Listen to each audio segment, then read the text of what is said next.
mais um programa Criando Caso, hoje recebendo o Dr. Gilson Edifonso de Oliveira, juiz federal, aposentado na inatividade, como ele mesmo diz, advogado, professor de Direito na Faculdade Exanc. Boa noite, Gilson. Muito obrigado por ter vindo. Boa noite, agradeço o convite. Gilson, vamos direto ao assunto. Vou passar umas imagens aí de uma reclamação de um munícipe aqui de Santos. Por favor, rodem aí. A pergunta dele é o seguinte: deixei meu carro na Zona Azul e ele foi roubado. A prefeitura tem que me ressarcir? A atual jurisprudência, infelizmente, entende que, neste caso, o motorista lesado não tem razão. Quando a jurisprudência entende o quê? Entende que quando nós deixamos o nosso veículo num estacionamento particular, nós firmamos com o comerciante, o dono do estacionamento, um contrato de depósito do nosso veículo. E por isso, caso aconteça algum dano, algum furto, roubo do nosso veículo nesse estacionamento particular, o comerciante é responsável, terá que nos indenizar. No caso do furto, roubo ou a produção de um dano de um veículo estacionado no logradouro público, numa rua, na chamada Zona Azul, infelizmente os tribunais têm entendido que não há responsabilidade do município. Os tribunais têm entendido que aí não há contrato de depósito, e sim uma locação de espaço público. E dessa forma, o munícipe tem que arcar, infelizmente, com prejuízo. A minha orientação é no sentido de que o munícipe prejudicado deve continuar batendo as portas da justiça, objetivando a indenização, porque a jurisprudência ela é mutante. Hoje ela entende desse jeito, amanhã ou depois pode entender de forma contrária e dar razão ao munícipe. Doutor, mas não está escrito lá na Constituição que é dever do Estado e direito do cidadão à saúde, à segurança, à educação? Essa parte do roubo, não seria a segurança uma obrigação do Estado, uma obrigação da prefeitura nos dar? Porque atualmente é a prefeitura que toma conta, mesmo sendo do Estado, a polícia. Não seria ela a obrigação dela nos dar essa segurança? A jurisprudência entende que se fosse carreada para o poder público a responsabilidade, deveríamos ter praticamente um policial para cada veículo. E o que é impossível, seria uma obrigação impossível de cumprimento. É a saída que os tribunais têm dado para poupar o poder público de condenações. Eu não entendo dessa forma.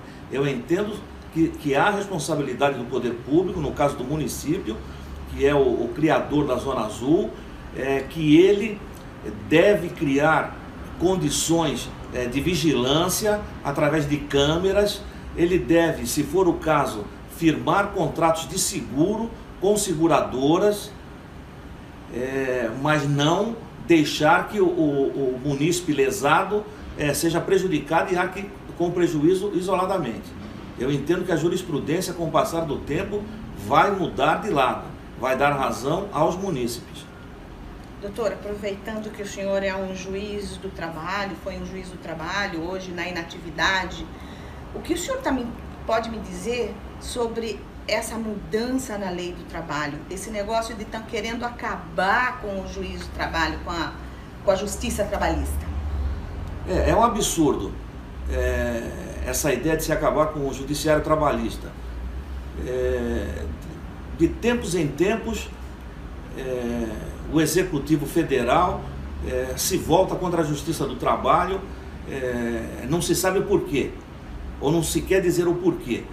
Eu vou dizer o porquê. Há interesses de grandes e médios grupos econômicos em privar o trabalhador da sua última tábua de salvação. Se houvesse no país uma fiscalização trabalhista eficiente, a Justiça do Trabalho não teria o estoque de processos que existe lá para ser instruído, para ser julgado. É um absurdo. Se o trabalhador, durante o contrato de trabalho, é lesado, ele não tem condições de reclamar do seu patrão. Ele só vai reclamar após a sua saída do emprego. Se não houver justiça do trabalho, ele vai reclamar onde? Iriam fazer o que com as varas do trabalho, com os juízes do trabalho, com os serventuários na justiça do trabalho? A justiça do trabalho é uma justiça federal, especializada. Então, qual seria a ideia? Passar a justiça especializada do trabalho para dentro da justiça federal ordinária? Não tem o menor cabimento. A justiça federal ordinária não tem condições de dar vazão ao que lá existe de processos. Então, é uma ideia tresloucada, na minha opinião. E como das outras vezes, isso não vai adiante. Porque o judiciário trabalhista, através dos seus juízes, das associações de juízes, vai demonstrar para a sociedade que este é um caminho errado. É um caminho que não deve ser trilhado.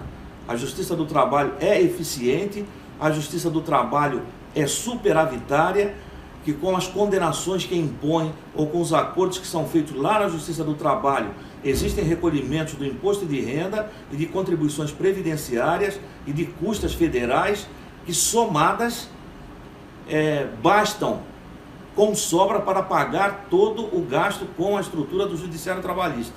Então, é uma ideia tresloucada. Existem deputados federais, senadores, que são empresários e que olham com maus olhos para a justiça do trabalho, pois não cumpriram com os seus deveres como patrões e foram condenados pela justiça. E aí, de tempos em tempos, requentam essa história de acabar com a justiça do trabalho. Na sua opinião, nós estamos na era do retrocesso? Nós estamos voltando à época feudal? Na época dos coronéis, que eles tinham lá os seus comandados, tinham que fazer o que ele queria, e a justiça só dava valor a eles, só dava o direito a eles. É isso que nós estamos voltando? Em certa medida sim. No ano de 2017, em julho, foi editada a Lei 13.467, que ficou conhecida como Reforma Trabalhista. Ela foi editada em julho de 2017 e entrou em vigência em novembro de 2017. Houve um período de 120 dias de adaptação. E essa lei conseguiu desmontar todo o avanço conquistado pela classe trabalhadora. A Constituição Federal de 1988, no seu artigo 7º, esse artigo 7º tem 34 incisos e um parágrafo único. Esse artigo 7º começa dizendo: são direitos dos trabalhadores urbanos e rurais, vírgula, além de outros que objetivem a melhoria de sua condição social. Elenca 34 incisos. Por exemplo, salário mínimo, horas extras com um mínimo de 50% de acréscimo, adicional noturno, adicional de insalubridade, seguro-desemprego, fundo de garantia, uma série de direitos garantidos aos trabalhadores urbanos e rurais. No parágrafo único, garante alguns desses direitos aos domésticos. O que houve em 1988? Houve a constitucionalização dos direitos trabalhistas, porque o direito do trabalho está na própria Constituição, lá no artigo 1º, é um valor social. O legislador constitucional entendeu de dar posição de destaque ao direito do trabalho. Veio essa lei em julho querendo desmontar tudo o que foi conquistado. E essa conquista vem da onde? Vem lá do tempo que o trabalhador era considerado coisa, do tempo da escravidão, passando depois para o regime feudal. Aí somente com a Revolução Industrial é que a classe trabalhadora começou a ter uma consciência de classe e a reivindicar certos direitos. Então, eu entendo que essa reforma trabalhista representa sim um retrocesso. O único avanço que essa reforma trabalhista trouxe foi a extinção da contribuição sindical, que era imposta goela abaixo no salário dos trabalhadores. Um dia de salário era descontado dos trabalhadores anualmente e repassado aos sindicatos, que sem nada a fazer auferiam verdadeiras fortunas. Houve um decréscimo na arrecadação dos sindicatos de cerca de 90%. Estão tentando, por via de assembleias fraudulentas, criar outras formas de arrecadação para substituir a contribuição sindical, mas de forma ilegal. Tanto é verdade que agora, semana passada, o presidente da República adotou uma medida provisória dizendo que contribuição sindical só vai ser paga pelo trabalhador, caso ele queira, o que já está na lei da reforma trabalhista, mas através de boleto. É a inovação. Então o trabalhador vai ter que receber um boleto. Se ele quiser, ele paga. Se ele não quiser, ele não paga. Por quê? Qual é a origem do boleto? É para evitar a imposição ou da empresa ou do sindicato. Porque entendia que de criar um jeitinho para continuar descontando. Os sindicatos de trabalhadores no Brasil são verdadeiras entidades sindicais pelegas, que nada fazem em favor dos trabalhadores, com raríssimas exceções. Então, o único avanço que essa reforma trabalhista trouxe foi a extinção da contribuição sindical. No mais, retrocesso. Mas o sindicato não pode ir lá na empresa e pegar o endereço de todos os trabalhadores para mandar um boleto para casa dele. Aí seria uma coisa ilegal.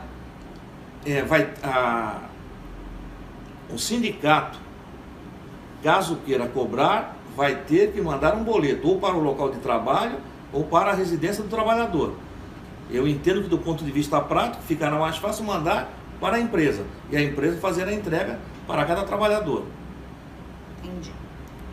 Vamos a um rápido intervalo e já voltamos para mais esclarecimentos com o Dr. Gilson Ildefonso.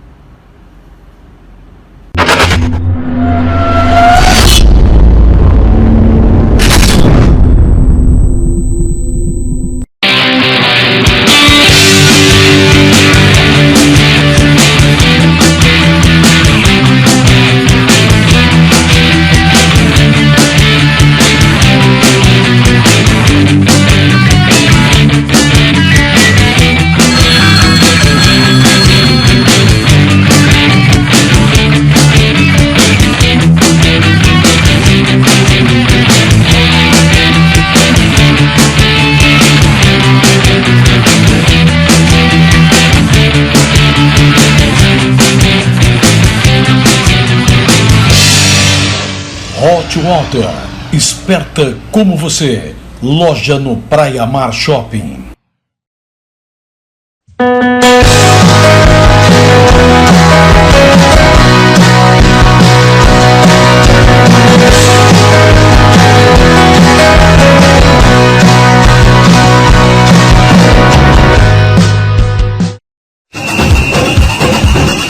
Você que está curtindo a nossa programação aí, fica ligado, baixe o nosso aplicativo TV Arte, o mundo em suas mãos, www.radiotvarte.com, e fique por dentro da nossa programação, que será exibida o nosso programa Ziriguidum inédito, sábado, todos os sábados às 21 horas. Fica ligadinho na nossa programação, que é quente.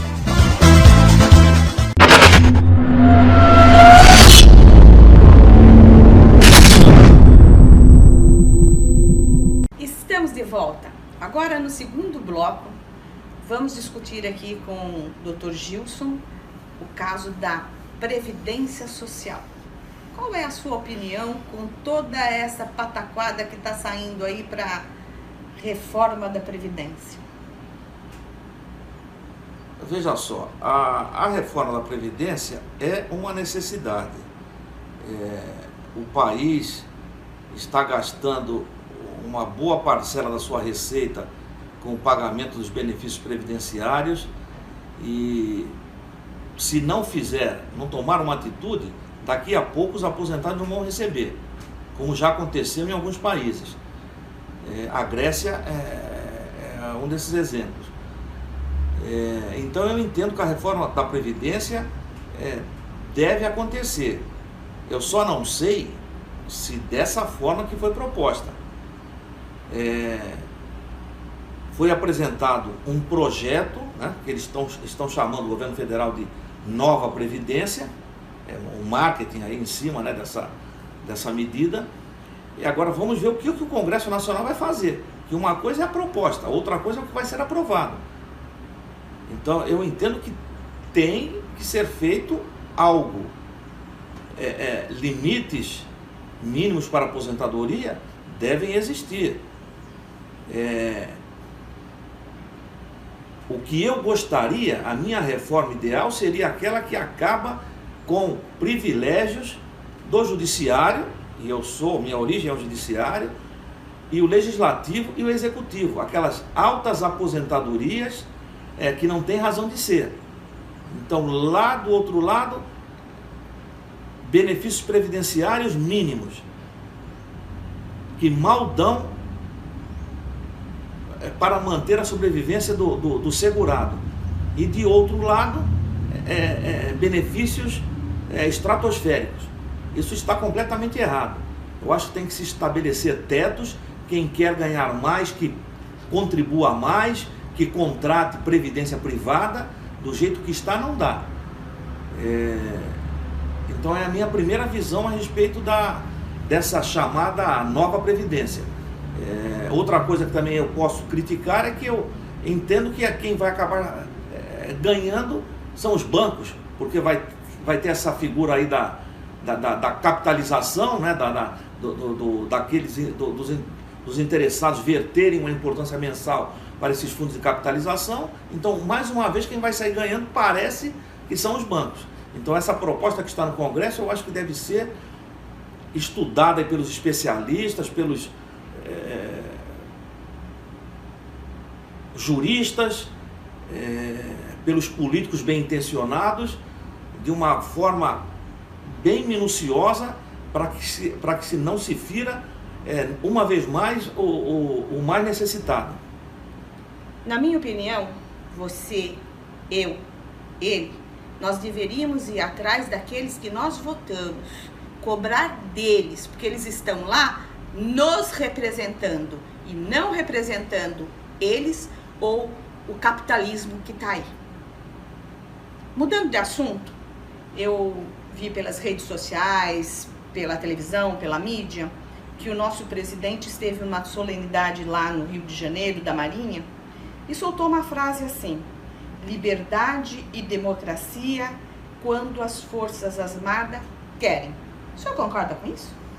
Entendo que é um absurdo essa manifestação do mais alto mandatário da República Federativa do Brasil. Na minha opinião, mais uma canelada.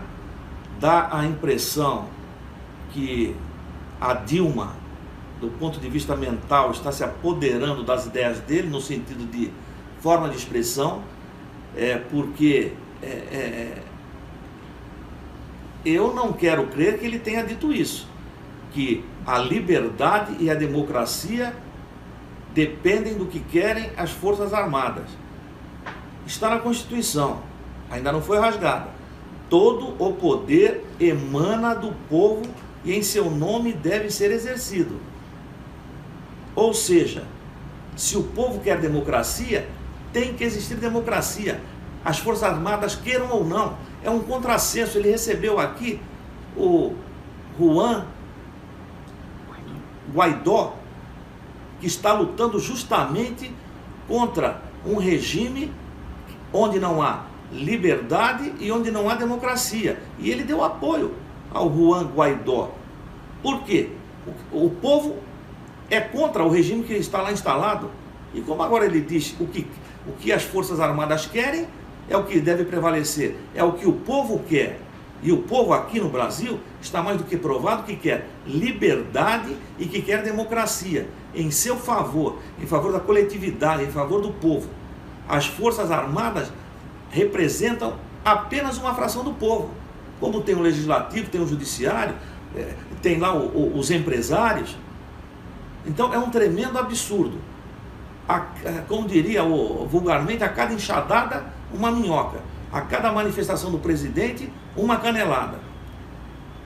Seria isso para desviar a atenção das coisas mais sérias que tem o Brasil aí que discutir, que rever, porque toda a campanha dele foi em cima de que haveria uma grande mudança, de que tudo que estava acontecendo no país, que toda essa corrupção ia acabar, e já começou pelos filhos dele, pelas aquelas declarações que eles dão. Uma hora fala uma coisa, a ministra dele diz que um tem que usar azul, outro tem que usar cor-de-rosa, e parte do partido vai usar laranja, né? Não é assim? As coisas lá andam mal direcionadas. A parte de comunicação social está um tanto quanto complicada. Ele tem que se utilizar das redes sociais, já que gosta das redes sociais, mas para falar de coisa séria. Volto a repetir, todo o poder emana do povo. O que é que o povo quer ouvir? O que é que o povo quer saber? Use as redes sociais para isso, para dizer de eventuais avanços que estejam ocorrendo, de eventuais medidas que estejam sendo adotadas contra a corrupção, mas não como recentemente, aí durante o carnaval, falou de uma ocorrência em São Paulo, lá, alusiva a um bloco. Quer dizer, aquele vídeo que a maioria da população brasileira não sabia da existência, quando ele vai para a rede social e tuita lá reproduzindo o vídeo, representou uma curiosidade e ganhou uma dimensão absurda. Aquilo lá não é matéria para que o presidente da República fique se envolvendo. Parece que desde que ele assumiu, ele deu 500 tuitadas, 5 falando sobre reforma da Previdência. Ele deveria tentar mostrar para o povo, se é que a proposta de reforma contém, quais são as inovações favoráveis à grande parcela do povo, mas não falando de assuntos para os quais o povo não tem o menor interesse. Outra coisa, filho é filho, filho não é assessor, então tem que ter deixado de lado. Os 3 não têm que apitar nada, não tem que interferir em absolutamente nada. Ele recentemente também assinou um decreto criando lá uma assessoria para cuidar especificamente das redes sociais pessoais. Parece que essa assessoria ou não está funcionando ainda, ou se está funcionando é para inglês ver, porque só sai bobagem. Aquilo que interessa ao povo ele não divulga. Então realmente e ainda não completou 100 dias, né? São 70 e poucos dias. Até agora, infelizmente, não engrenou. Era uma esperança para o povo, né? Democracia é isso. A maioria quis. Então ele está lá, no poder. Mas ele não é dono do poder. O que o povo quer são que aquelas promessas que ele fez sejam efetivadas. Né? Combate efetivo à corrupção, que os privilégios acabem, que o ministro Moro, por exemplo, tenha efetivamente carta branca e não seja desautorizado, também como recentemente na indicação de uma suplente para um conselho ligado ao sistema penitenciário. Que carta branca é essa? São contradições. Vamos a um breve intervalo e voltamos já.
Você que está curtindo a nossa programação aí, fica ligado, baixe o nosso aplicativo TV Arte, o mundo em suas mãos, www.radiotvarte.com, e fique por dentro da nossa programação, que será exibida o nosso programa Ziriguidum inédito, sábado, todos os sábados às 21 horas. Fica ligadinho na nossa programação, que é quente.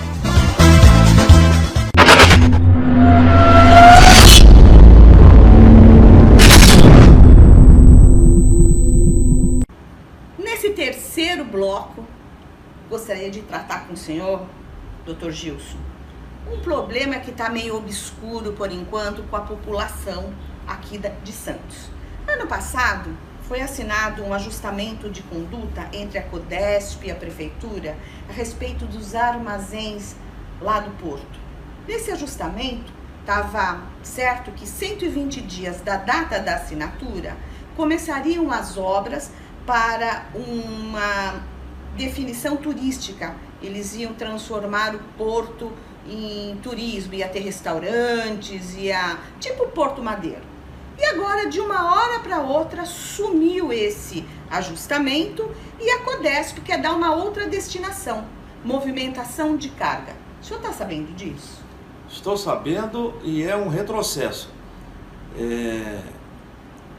O ano passado, efetivamente, houve a assinatura de um termo de ajustamento de conduta, no qual constam lá como signatários, aqueles que assinaram, quem foram?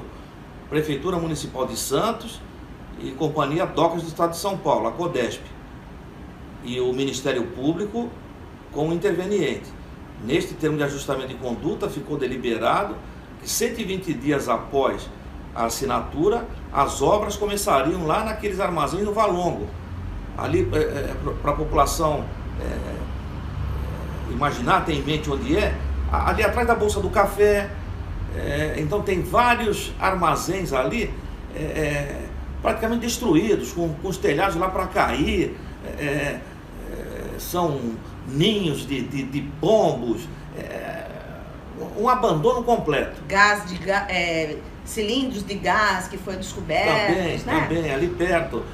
Então, seria dada a essa área, através do que ficou deliberado, uma destinação turística. Ok, passaram-se os 120 dias e nada foi feito. O Ministério Público não agiu, não sei por quais razões.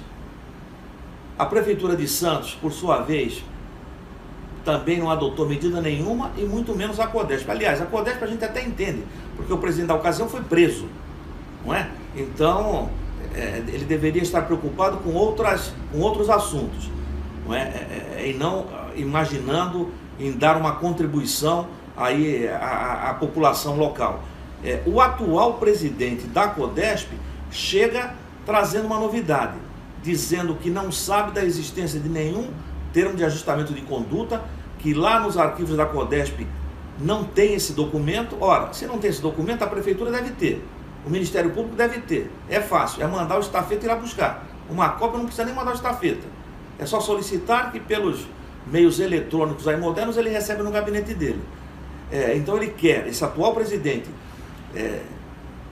voltar às origens, reformar esses armazéns para dar uma destinação de embarque e desembarque de cargas. O que eu acho um retrocesso, porque foram anos e anos nessa luta. Vamos fazer o quê com essa área? Até que se chegou num ponto que ficou definido a orientação turística. Vamos transformar aquela região na Porto Madeiro local aqui. E agora querem fazer diferente. Ontem, num jornal local, há poucos dias, a deputada federal recentemente eleita, Rosana do Vale, na Tribuna Livre, escreveu um artigo a respeito desse assunto, indignada, e colocando-se à disposição da população para tomar medidas contra isso. Agora eu pergunto, o artigo estava muito bem escrito, ela é jornalista de formação, tem um texto bom, mas eu quero saber do ponto de vista efetivo, o que ela vai fazer. Ela é uma das nossas representantes na Câmara dos Deputados Federais. Eu quero saber de forma objetiva. Ela vai falar da tribuna lá do Congresso a respeito desse assunto? Ela vai fazer gestões junto ao Ministério ao qual está vinculado a Codesp? Porque se ficar no discurso vazio, daqui a pouco os tratores estão lá nos armazéns e daqui a pouco tem navio parando lá para carregar ou descarregar carga. E a cidade de Santos, mais uma vez, vai perder o bonde da história. Tanto se fala que Santos tem vocação turística, mas pouco se faz nessa área. como se diz vulgarmente, são feitos puxadinhos. E ali não seria um puxadinho, ali seria uma obra grandiosa, próxima ao Museu Pelé, próxima à Bolsa do Café, próxima à Igreja do Valon, que é do século XVI, ou seja, próxima a outros equipamentos turísticos. Só viria a complementar.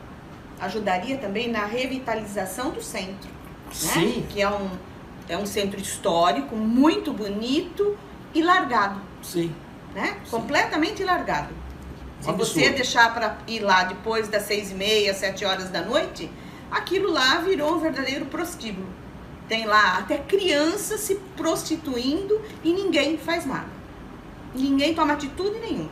Infelizmente, o centro de Santos precisa de uma revitalização. A Rua General Câmara, principalmente, está abandonada ali da próxima à Avenida Mário Covas, Avenida Portuária, até praticamente a Praça Mauá. E esse equipamento, caso fosse a ele dado uma efetividade lá, uma área turística nessa área dos armazéns ali do Valongo, seria um ganho extraordinário, e eu acredito que seria o início de uma verdadeira revitalização do centro. Então, doutor, em pesquisas que eu fiz, eu levantei que existem empresas que bancam. Há mais de 10 anos existe, é só procurar lá nos arquivos da prefeitura que deve ter. Eles fizeram projetos lindos, maravilhosos e se propuseram a pagar por isso. Não vai sair dos honorários dos cofres municipais. A empresa vai bancar. Lógico que ela vai ter uma contrapartida, mas está lá. Sim, é a tal da PPP, né? Parceria público-privada. Então, o erário público, os cofres públicos não sofrerão impacto nenhum com essa implementação desse equipamento ali na área do Valongo. Então, o povo, as autoridades, em especial o Ministério Público, não pode deixar passar. Tem que fazer, dar efetividade a esse termo de ajustamento de conduta. Procurar intimar a quem de direito a se explicar por que não deu início, e certamente esse termo de ajustamento de conduta tem penalidades, porque senão é sino sem badalo não toca. Fogo que não queima não arde. Então, todo termo de ajustamento de conduta tem penalidade para os envolvidos. Quem não cumprir a sua parte é penalizado. Qual é a penalização em relação à Codesp, que deveria ter dado início lá ao desmanche desses armazéns? Deve ter. Então, o Ministério Público, que é uma instituição forte, uma instituição idônea, deve tomar também uma atitude forte nesse caso para se verificar por que não foi levado adiante e para fazer calar essas manifestações do atual presidente da Codesp, que chegou de paraquedas sem saber da existência desse termo de ajustamento de conduta e vem dar essa justificativa sem sentido, dizer que não existe nos arquivos nenhuma cópia desse termo de ajustamento de conduta. Ele deve procurar saber onde está, se não encontrar, solicitar de quem tem. É fácil. É o que penso. E eu apoio o seu pensamento em gênero, número e grau. Vamos mais um intervalo e já voltamos.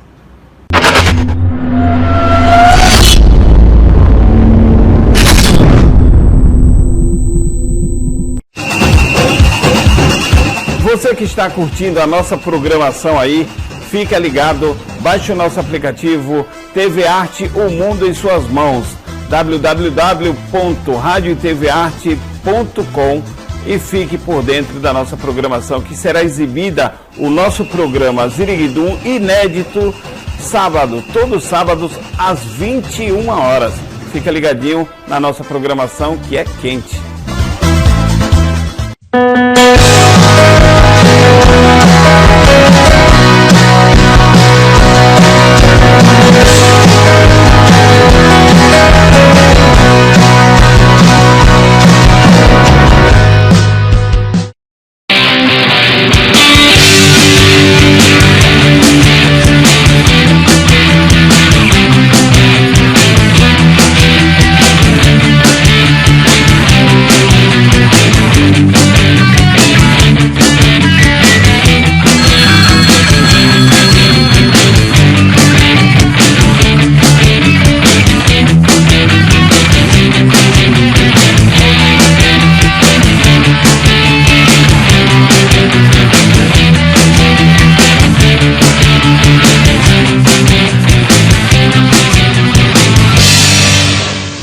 Hot Water, esperta como você, loja no Praia Mar Shopping.